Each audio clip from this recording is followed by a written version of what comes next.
Hello friends, welcome back to my channel exam लोग। तो friends, आज हम लोग लेकर आए हैं यूपी पॉलीटेक्निक 4th सेमेस्टर वाले स्टूडेंट्स के लिए एक मोस्ट इंपॉर्टेंट सब्जेक्ट का वीडियो जिसका नाम है e-commerce and digital marketing. और यहाँ हम इसके कुछ most important previous year questions आपको बताने वाले हैं, जो कि प्रीवियस कई बार एग्जाम्स में पूछे गए हैं और आगे भी पूछे जाएंगे।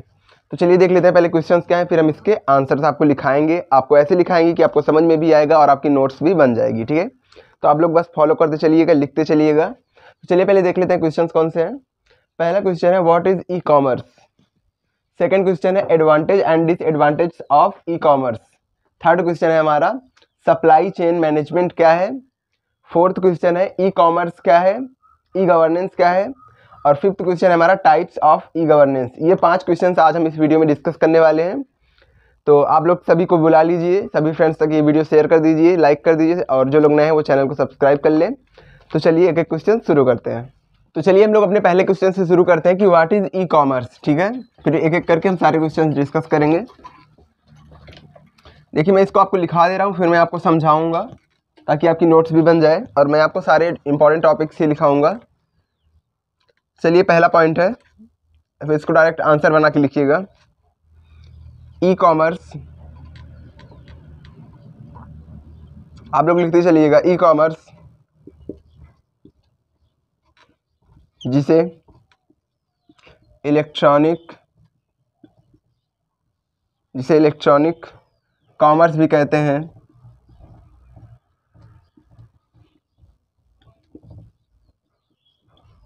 ई कॉमर्स जिसे इलेक्ट्रॉनिक कॉमर्स भी कहते हैं, इंटरनेट एक मिनट में मार्कर चेंज कर लेता हूँ।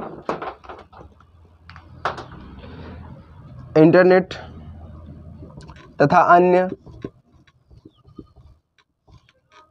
इलेक्ट्रॉनिक, पहले मैं आपको लिखा दूंगा, समझाऊंगा, फिर आपको आसानी से समझ में आ जाएगा। ठीक है, अन्य इलेक्ट्रॉनिक माध्यमों से उत्पाद और सेवाएं खरीदना, बेचना। देखिए, हम लोग जो शॉपिंग करते हैं वो भी ई कॉमर्स का एक पार्ट है। ठीक है, वो मेनली ई कॉमर्स का पार्ट है। जो हम लोग शॉपिंग करते हैं, कुछ बेचते हैं ऑनलाइन, हम डिजिटली जो वर्क करते हैं, किसी भी फील्ड में डिजिटली जो वर्क करते हैं वो सभी हमारा ई कॉमर्स में आता है, जिसमें लेन देन भी शामिल होता है। ठीक है, बेचना तथा online payment, online money transfer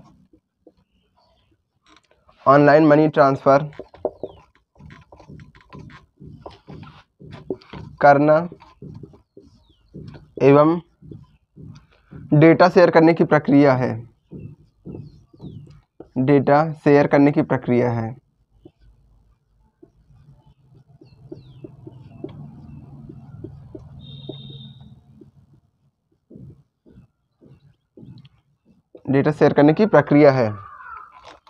second point हम लोग लिखना चाहते हैं, लिख सकते हैं।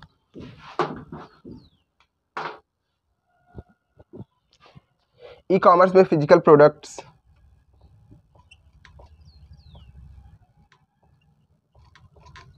ई कॉमर्स में फिजिकल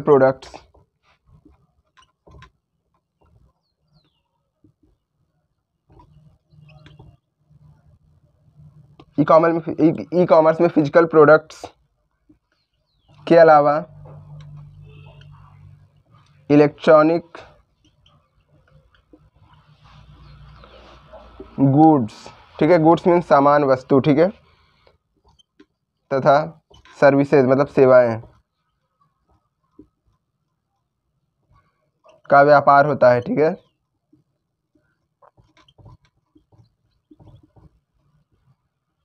देखिए, हम कुछ भी ऑनलाइन करते हैं, पेमेंट करते हैं, कुछ खरीदते हैं, तो सभी हमारा क्या कहलाता है, ई कॉमर्स कहलाता है। अब चलिए मैं इसको समझा दे रहा हूँ आपको एक बार। देखिए, ई कॉमर्स जिसे इलेक्ट्रॉनिक कॉमर्स भी कहते हैं, इंटरनेट तथा अन्य इलेक्ट्रॉनिक माध्यमों से उत्पाद मीन्स प्रोडक्ट। ठीक है, मैं लिख दे रहा हूँ प्रोडक्ट और सेवाएं खरीदना या बेचना। ठीक है, इंटरनेट से के माध्यम से ऑनलाइन शॉपिंग करना या फिर सेलिंग करना, तथा ऑनलाइन मनी ट्रांसफ़र, जैसे हम लोग पैसे भी भेजते हैं अब तो आधार कार्ड से कहीं से भी निकाल लेते हैं, AEPS सिस्टम के द्वारा, आधार इनेबल्ड पेमेंट सिस्टम के द्वारा। तो ट्रांसफ़र करना एवं डेटा शेयर करने की प्रक्रिया है, ठीक है। ये ई-कॉमर्स मेनली यही मतलब कि ऑनलाइन पेमेंट करने, शॉपिंग करना, कुछ बेचना, ठीक है, ये सब क्या कहलाता है, ई-कॉमर्स कहलाता है। ई-कॉमर्स में फिजिकल प्रोडक्ट्स के अलावा इलेक्ट्रॉनिक गुड्स तथा सर्विसेज का व्यापार भी होता है, ठीक है। तो इसको आप लोग नोट कर लीजिए, इसको नोट कर लीजिए, फिर मैं और नेक्स्ट पे चलूँ। हम लोग ई कॉमर्स के एडवांटेज देख लेते हैं तो आपको आसानी से समझ में आ जाएगा, इसको आप लोगों ने लिख लिया होगा। ई कॉमर्स के एडवांटेज, ई कॉमर्स के लाभ, ठीक है। ई कॉमर्स को मतलब ई का मतलब क्या होता है, इलेक्ट्रॉनिक, ठीक है, इलेक्ट्रॉनिक कॉमर्स। जहाँ पर ऐसे ई लग जाए उसका मतलब इलेक्ट्रॉनिक होता है, ठीक है। एडवांटेज ऑफ ई कॉमर्स, ठीक है। तो चलिए मैं पहले एक एक लिख देता हूँ, फिर मैं आपको समझा रहा हूँ। ग्लोबल रीच, हिंदी भी लिख दे रहा हूँ, विश्वव्यापी, ठीक है। सेकंड है चीप रेट, ठीक है, मीन्स सस्ता। थर्ड है आसान शॉपिंग, इजी शॉपिंग।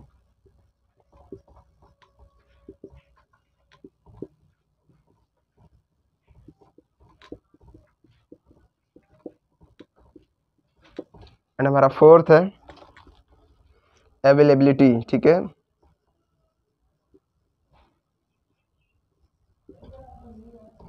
उपलब्धता।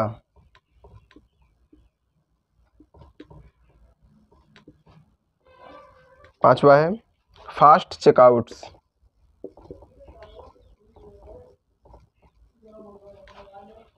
हर समय उपलब्धता। आप लोग लिखते चलिएगा, ठीक है, हर समय उपलब्धता। और छठवा है पर्सनल रिकमेंडेशंस, ठीक है। अभी एक एक आपको समझाऊंगा, आपको आसानी से समझ में आ जाएगा। पर्सनल रिकमेंडेशंस, इसको आप लोग पर्सनल सिफारिश भी लिख सकते हैं, ठीक है, पर्सनल सिफारिश। देखिए मैं हिंदी इंग्लिश दोनों में लिख रहा हूँ ताकि जो हिंदी मीडियम वाले स्टूडेंट हैं और इंग्लिश मीडियम वाले स्टूडेंट हैं किसी को भी किसी प्रकार की दिक्कत ना हो, ठीक है। चलिए अब मैं एक एक को समझा देता हूँ आपको। देखिए ग्लोबल रीच, देखिए इंडिया में ही नहीं बहुत जगहों से व्यापार होता है, ठीक है। डिजिटली हम लोग कुछ सामान बहुत देशों अलग अलग जगह से भी खरीद सकते हैं। ई कॉमर्स पूरे विश्व में फैला है, ठीक है, ई कॉमर्स पूरे विश्व में फैला है, यही क्या कहलाता है, विश्वव्यापी, ग्लोबल रीच, ठीक है। पूरे ग्लोब में हम ई कॉमर्स कर सकते हैं, ठीक है, ये क्या कहलाता है, हमारा ग्लोबल रीच। देखिए हमको कहीं विदेश जाना है तो हम लोग ऑनलाइन पेमेंट भी कर सकते हैं, ऑनलाइन टिकट्स भी बुक कर सकते हैं, तो ये क्या कहलाता है, ग्लोबल रीच। और चीप रेट मीन्स सस्ता होता है। कैसे सस्ता होता है कि जैसे अगर हमें कहीं कुछ सामान जाके खरीदना है तो हम लोग जाएंगे तो हमारा मतलब आने जाने का जो फीस होगा वो भी हाई हो जाएगा। इससे अच्छा है कि हम ऑनलाइन घर बैठे शॉपिंग कर सकते हैं, तो इससे क्या होगा कि हमें आने जाने का खर्चा बचेगा, ठीक है। तो इसीलिए ये क्या कहलाता है, ये सस्ता होता है, ठीक है। एंड नेक्स्ट है हमारा ईजी शॉपिंग, आसान शॉपिंग, ठीक है। हमें दुकान पे नहीं जाना पड़ेगा, दुकान पे ढूंढना नहीं पड़ेगा, हमें आसानी से कभी भी 24 घंटे हम लोग 24/7 कहीं भी बैठ के हम लोग शॉपिंग आसानी से कर सकते हैं, वो भी अपनी मनपसंद की चीज़ें देख के, ठीक है। इसके कुछ डिसएडवांटेज भी है, वो भी मैं आपको बताऊंगा। पहले आप लोग एडवांटेज देख लीजिए। अवेलेबिलिटी, उपलब्धता, ठीक है, ये 24 मीन्स 24/7 हर समय उपलब्ध रहता है, ठीक है। और यहाँ की शॉप्स क्या होती हैं कि शाम को और सुबह जल्दी सुबह तो खुल जाती हैं लेकिन शाम को जल्दी क्लोज हो जाती हैं, ठीक है। तो हर समय सामान नहीं मिल पाता है, तो इसकी अवेलेबिलिटी रहती है कि हर समय हम सामान आसानी से 24 घंटे आसानी से खरीद सकते हैं, ठीक है, कभी भी। फास्ट चेकआउट, हर समय उपलब्ध रहता है, ठीक है। ये चेकआउट जल्दी हो जाते हैं। और ये हमारा लास्ट पॉइंट है पर्सनल रिकमेंडेशंस। आप लोगों ने देखा होगा कि हम जिस प्रोडक्ट की शॉपिंग करते हैं तो हमें रिकमेंड करने लगता है कि हाँ कि आप इसको भी खरीद सकते हैं, इसको भी खरीद सकते हैं। तो पर्सनल रिकमेंडेशंस, जैसे हम यूट्यूब पे कोई भी वीडियो देखते हैं तो उसी तरह की हमें कई सारी वीडियोस बाद में भी देखने को मिलती हैं, उसी टाइप्स की आने लगती हैं पर्सनल रिकमेंडेशंस में, ठीक है। तो यही है कि पर्सनल रिकमेंड करने लगता है हमें वो कि हम इसी तरह की वीडियोस पसंद करते हैं तो ये हमारे लिए इसी तरह की वीडियोस भेजेगा, ठीक है। तो ये थे इसके एडवांटेज, ठीक है, ई कॉमर्स के एडवांटेज। आई होप आपको समझ में आया होगा। अगर ना समझ में आया होगा तो आप लोग मुझसे फिर से पूछ लीजिएगा कमेंट में, मैं फिर से आपको बता दूंगा। अब चलिए इसके डिसएडवांटेज देख लेते हैं। अब चलिए हम इसके डिसएडवांटेज देख लेते हैं, ठीक है। चलिए इसके डिसएडवांटेज देख लेते हैं।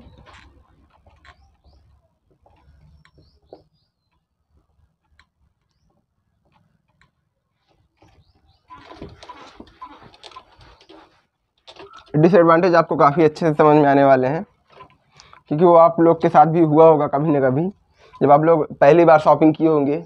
कुछ लोग तो अभी नहीं किए होंगे, वो करेंगे तब उनको पता चलेगा, ठीक है। तो चलिए मैं एक एक लिखा दे रहा हूँ, फिर मैं आपको समझाऊंगा। प्रोडक्ट की असल जानकारी ना होना, ये पूरा वही शॉपिंग से जुड़ा है, ठीक है, ऑनलाइन शॉपिंग से जुड़ा है ई कॉमर्स। नो टच और सीइंग, अभी आपको समझाएंगे।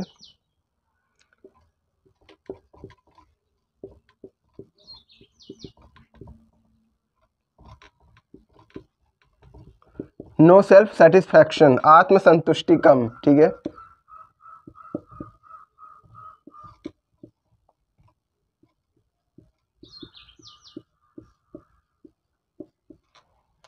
थर्ड है हमारा नीड ऑफ टेक नॉलेज, ठीक है, तकनीक का ज्ञान, तकनीकी का ज्ञान।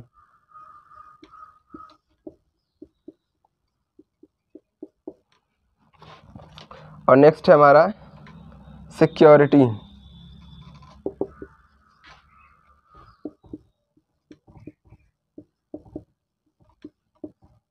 असुरक्षित, ठीक है। चलिए आपको एक समझाते हैं। अब देखिए यही सारे इसके डिसएडवांटेज है। पहला देखिए प्रोडक्ट की असल जानकारी ना होना। देखिए हम कुछ भी ऑनलाइन शॉपिंग करते हैं तो हमको सिर्फ उसको देख सकते हैं, ठीक है, उसको फोटो में देख सकते हैं, उसको रियल हम टच कर सकते हैं ना, उसको रियली देख सकते हैं। तो यही क्या है कि प्रोडक्ट की असल जानकारी ना होना, हमको उसकी असल, कभी कभी ऐसा होता है कि हम कुछ और मंगाते हैं, कुछ और चलाता है, ठीक है। ऑनलाइन शॉपिंग करने से कुछ और हम मंगाते हैं, कुछ और चलाता है। तो यही है इसका कि प्रोडक्ट की असल जानकारी ना होना, ये इसकी डिसएडवांटेज है, ये इसकी हानियाँ हैं ऑनलाइन शॉपिंग की। हमको असली में नहीं पता होता, हमने उसको कभी देखा नहीं होता, उसको टच नहीं किया होता। मार्केट में क्या होता है कि हम लोग जाते हैं अपने पसंद के, टच करके देख के अच्छे से क्लॉथ्स या कपड़े कुछ भी चीज़ खरीदते हैं तो देख के खरीदते हैं। लेकिन ऑनलाइन शॉपिंग में हम ना टच कर सकते हैं ना उसको फिजिकली देख सकते हैं, ठीक है, सिर्फ हम लोग फोटोज़ में देख सकते हैं। तो यही है नो टच आर सीइंग। और नेक्स्ट है नो सेल्फ सेटिस्फैक्शन, ठीक है, आत्मसंतुष्टि नहीं। देखिए हम लोग अपने से देख के कुछ भी खरीदते हैं तो हमको संतुष्टि रहती है कि हाँ हम जो खरीद रहे हैं अच्छा खरीद रहे हैं, देख के खरीद रहे हैं, छू के खरीद रहे हैं। लेकिन हम सिर्फ जब फोटो में मतलब देख के खरीदते हैं तो हमको आत्मसंतुष्टि नहीं रहती कि कैसा आया हमारा सामान, ठीक है, कि अच्छा है कि ख़राब है, प्रोडक्ट कैसा है, ये हमें कुछ आइडिया नहीं रहता है, वो आने के बाद ही पता चलता है। तो ये हमें आत्मसंतुष्टि थोड़ा कम रहती है, ठीक है। नीड ऑफ टेक नॉलेज, ठीक है, तकनीकी का ज्ञान। जो नए यूज़र्स होते हैं उनको तकनीकी का ज्ञान बिल्कुल भी नहीं होता है। उनको ये नहीं पता होता है कि ऑनलाइन शॉपिंग कैसे किया जाएगा, ऐड टू कार्ट में कैसे डाला जाएगा, और रिटर्न पॉलिसी क्या है, ये सभी कुछ नहीं पता होता है। तो ये सभी बहुत ज़रूरी चीज़ें हैं, ये सब पता होना बहुत ज़रूरी है ऑनलाइन शॉपिंग के लिए, अगर आप ई कॉमर्स करना चाहते हैं तो, या फिर ऑनलाइन शॉपिंग करना चाहते हैं तो।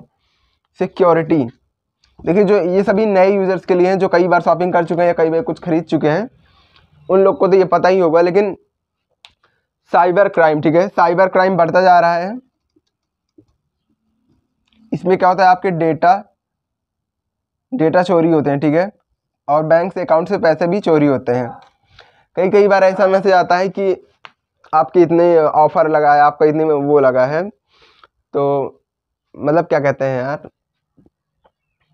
मतलब जैसे आपकी लॉटरी लगी है, ठीक है, आपकी लॉटरी लगी है इतने रुपए की, आप ऐसा करिए, बैंक में यहाँ जाइए, आप OTP भेजिए, ये सभी के मैसेज आते हैं धोखाधड़ी के, फ्रॉड के, ठीक है। तो ये इन सभी से बचने के लिए आपको क्या करें, इसीलिए ये क्या है, असुरक्षित। ऑनलाइन में कोई भी है आपसे OTP मांगा, आप शेयर कर दिए, आधार कार्ड नंबर, तो ऐसे आधार कार्ड नंबर के बाद जो फिंगर लगता है या फिर OTP ही, OTP से अब आजकल हर चीज़ होता है, तो OTP किसी को भी शेयर नहीं करना चाहिए, ठीक है। OTP किसी को भी शेयर नहीं करना चाहिए, तो यही इसकी असुरक्षितता है, ठीक है। इसीलिए ये थोड़ा असुरक्षित होता है, इसकी सिक्योरिटी थोड़ा कम होती है। तो यही था हमारा disadvantage of e-commerce. Next question देखते हैं, सप्लाई चेन मैनेजमेंट, ठीक है। नेक्स्ट क्वेश्चन क्या है हमारा, सप्लाई चेन मैनेजमेंट, SCM।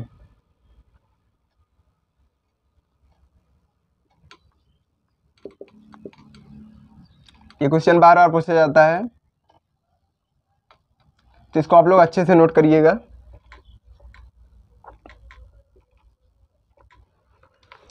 चलिए मैं इसकी डिफिनेशन आपको लिखा दे रहा हूं।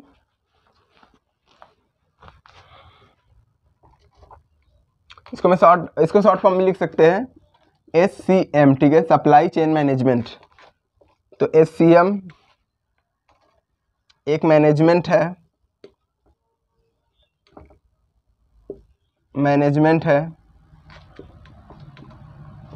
जिससे सही प्रोडक्ट को सही समय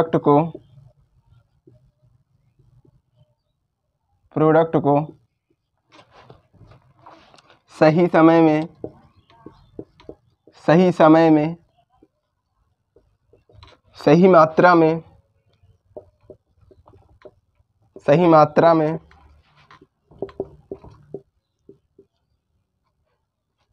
तथा सही उपभोक्ता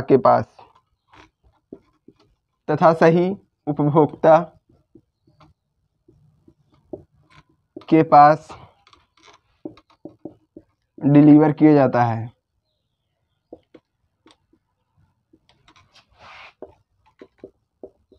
यही क्या कहलाता है हमारा, supply chain management. Supply chain management एक मैनेजमेंट है जिससे सही प्रोडक्ट को सही समय में, सही मात्रा में तथा सही उपभोक्ता के पास डिलीवर किया जाता है। देखिए जैसे हमने कुछ जैसे सामान मंगाया कि हमको इतनी तारीख तक चाहिए, पहली बात तो जो ऐप्स होते हैं उस पर हमें बता दिया जाता है कि इतनी तारीख से इतनी तारीख के बीच में आपका प्रोडक्ट डिलीवर होगा, ठीक है। उसी हिसाब से हम लोग अपना ऑर्डर देते हैं, तो सही समय में सही मात्रा में, कि हमको कितनी क्वांटिटी में क्या चाहिए, सही मात्रा में तथा सही उपभोक्ता जिसने मंगाया है सिर्फ उसी के पास, ठीक है। कई लोग तुरंत पेमेंट कर देते हैं, कई लोग होम डिलीवरी करते हैं कि मतलब आने पर पेमेंट देंगे। तो जो लोग ऑनलाइन पेमेंट पहले से कर देते हैं उनके लिए ये है कि सही उपभोक्ता के पास, जिसने मंगाया है उसी के पास जाना चाहिए, डिलीवर किया जाता है। यही क्या कहलाता है, सप्लाई चेन मैनेजमेंट। इसमें एक पॉइंट मैं और लिखा देता हूँ जिससे आपको आसानी से समझ में आएगा। और सप्लाई चेन मैनेजमेंट की प्रक्रिया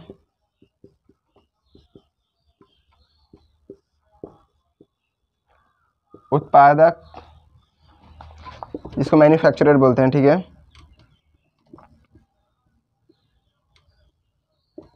से थोक विक्रेता, देखिए कैसे कैसे होके आता है, ठीक है, हमारे पास जो भी हम सामान मंगाते हैं ऑनलाइन, से थोक विक्रेता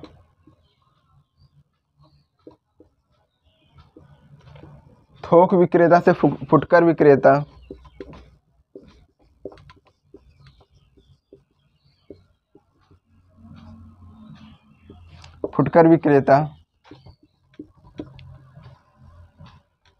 तथा फुटकर विक्रेता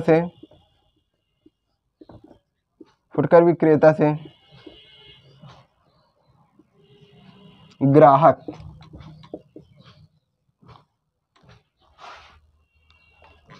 तक की है, ठीक है। देखिए कोई भी सामान किसी भी कंपनी में बनता है तो जो उसे थोक में खरीदता है वहाँ थोक विक्रेता के पास जाता है। फिर जो थोक विक्रेता होता है वो फुटकर, जो मतलब कुछ प्रोडक्ट ही खरीदते हैं अपने शॉप में रखने के लिए, उसके पास देता है। और वहाँ से क्या होता है कि ग्राहक जो कस्टमर्स होते हैं, जैसे हम कहीं कपड़ा खरीदने गए तो हम वहाँ से ले आते हैं, ठीक है, ग्राहक तक। ये सारी प्रोसेस क्या कहलाती है? Supply chain management. इसके कुछ स्टेप्स भी हैं, चलिए मैं उसको भी बता दे रहा हूँ, इसको आप लोग लिख लीजिए। इसके कुछ स्टेप हैं। ये देखिए कोई कंपनी है, ठीक है, ये कोई कंपनी है, ऐसे लिख रहे हैं हम, plan, source, make, deliver, return, ठीक है।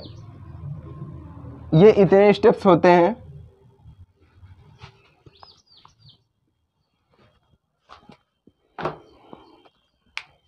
देखिए जैसे हम कुछ भी ऑर्डर करते हैं, प्लान होता है पहले, ठीक है, कंपनी उसको प्लान करती है, फिर सोर्स इकट्ठा करती है, ठीक है, कि वो कैसे बनेगा, ठीक है, फिर उसको बनाती है, फिर उसे हम तक भेजती है, ठीक है, उसे हम तक भेजती है। और अगर हमें अच्छा लगा, अगर मतलब प्रोडक्ट ठीक है, अगर हमारे साथ धोखाधड़ी हुआ है, प्रोडक्ट कुछ और आया है, तो हम उसको रिटर्न कर देते हैं, ठीक है, तो हम उसको रिटर्न कर देते हैं। तो यही क्या कहलाता है? सप्लाई चेन मैनेजमेंट के ये इतने सारे क्या हैं? स्टेप्स हैं, ठीक है, सप्लाई चेन मैनेजमेंट के ये सारे स्टेप्स हैं। तो इसको भी आप लोग बना लीजिएगा, अगर एग्जाम में आप लोग ऐसा बनाएंगे तो आपको अच्छे नंबर मिलेंगे। और चलिए इसके बाद नेक्स्ट क्वेश्चन डिस्कस करते हैं हम लोग, ई गवर्नेंस, ठीक है। आई होप ये आपको समझ में आया होगा। ये तो बेसिकली ये सभी को समझ में आया होगा। ये e commerce and digital marketing subject एकदम ईजी है। इसमें हम लोग लिंक्डइन सीखेंगे, पिंटरेस्ट, जो ये सारे ऐप्स हैं, वेबसाइट्स हैं, इनके बारे में भी पढ़ेंगे। गूगल के बारे में मेनली पढ़ेंगे कि गूगल से कैसे शॉपिंग होती है। यूट्यूब के बारे में पढ़ेंगे कि यूट्यूब से कैसे पेमेंट होता है, ये सभी हम इसमें पढ़ेंगे। तो पहले इसके पहले हम देख लेते हैं ई गवर्नेंस, ठीक है। ई गवर्नेंस क्या होता है ये देख लेते हैं। देखिए e governance means electronic governance, ठीक है, तो इसको आप लोग लिख लीजिएगा। मैं मेन जो लिखा रहा हूँ, जो मेन है वही लिखा रहा हूँ, ठीक है। ई गवर्नेंस एक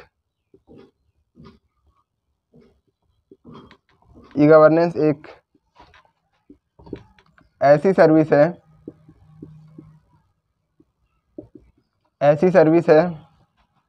जिसमें सभी सरकारी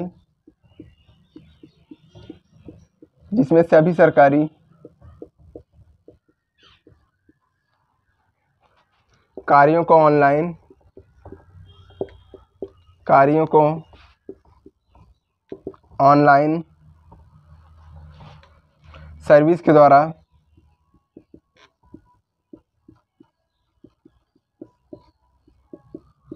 जनता तक पहुंचाया जाएगा।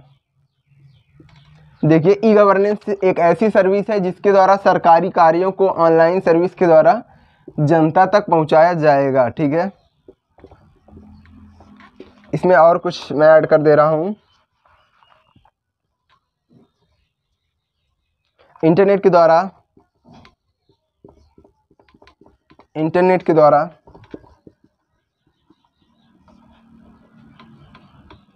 अब जनता सारी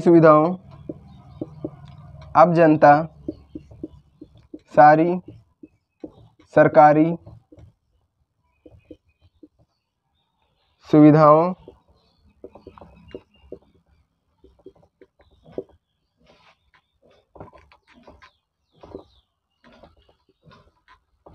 का लाभ उठा सकेगी।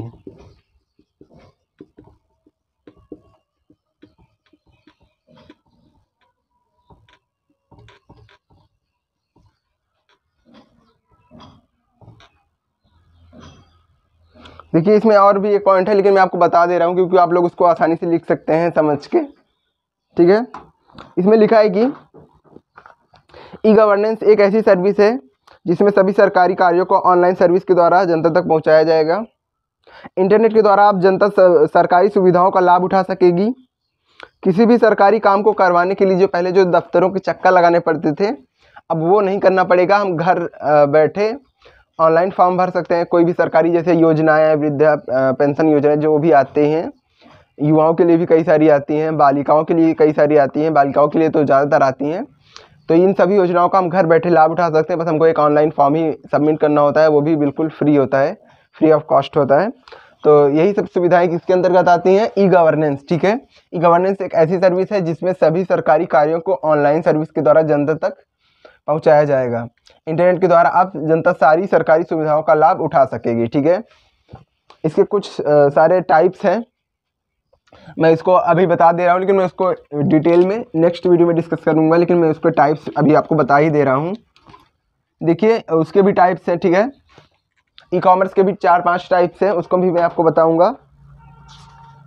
पहले मैं इसके टाइप्स आपको कुछ बता दे रहा हूँ।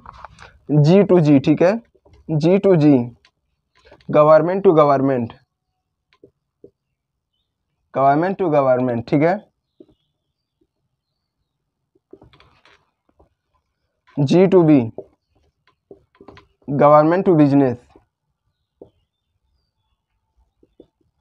Government to business.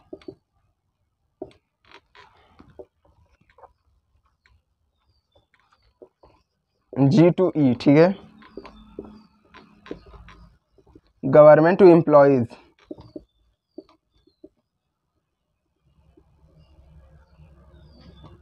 Government to employees.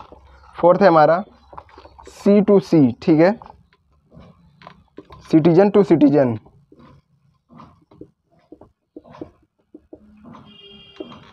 तो ये है इसके 4 टाइप्स। ठीक है, ई कॉमर्स के, ई गवर्नेंस के 4 टाइप्स। इसी तरह ई कॉमर्स के भी 4 टाइप्स होते हैं, उसको हम नेक्स्ट वीडियो में डिस्कस करेंगे। इसके बारे में डिटेल से हम नेक्स्ट वीडियो में डिस्कस करेंगे। तो आई होप आपको आज का वीडियो अच्छा लगा हो।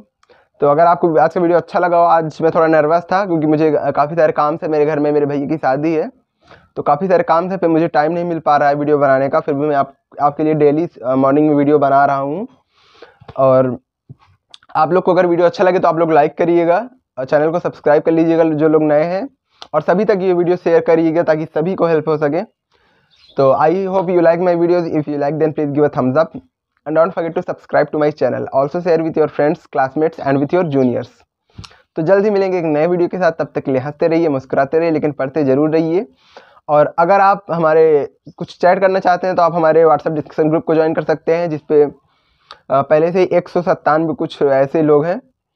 और टेलीग्राम आप लोग ज्वाइन कर सकते हैं। अगर आपको इसकी PDF चाहिए, कुछ दिन में मैं सारे सब्जेक्ट की PDF भेज दूंगा। इसके पहले मैंने 2 सब्जेक्ट्स पढ़ाए हैं, ऑपरेटिंग सिस्टम पढ़ाए हैं और object oriented programming using Java का मैंने एक पार्ट बनाया है, ये 3rd पार्ट है। और इसके बाद कल भी कोई नया सब्जेक्ट हम स्टार्ट करेंगे, देखिए कौन सा होता है वो। ठीक है, तो ऐसे ही कनेक्टेड रहिए और पढ़ते रहिए। जय हिंद, जय भारत।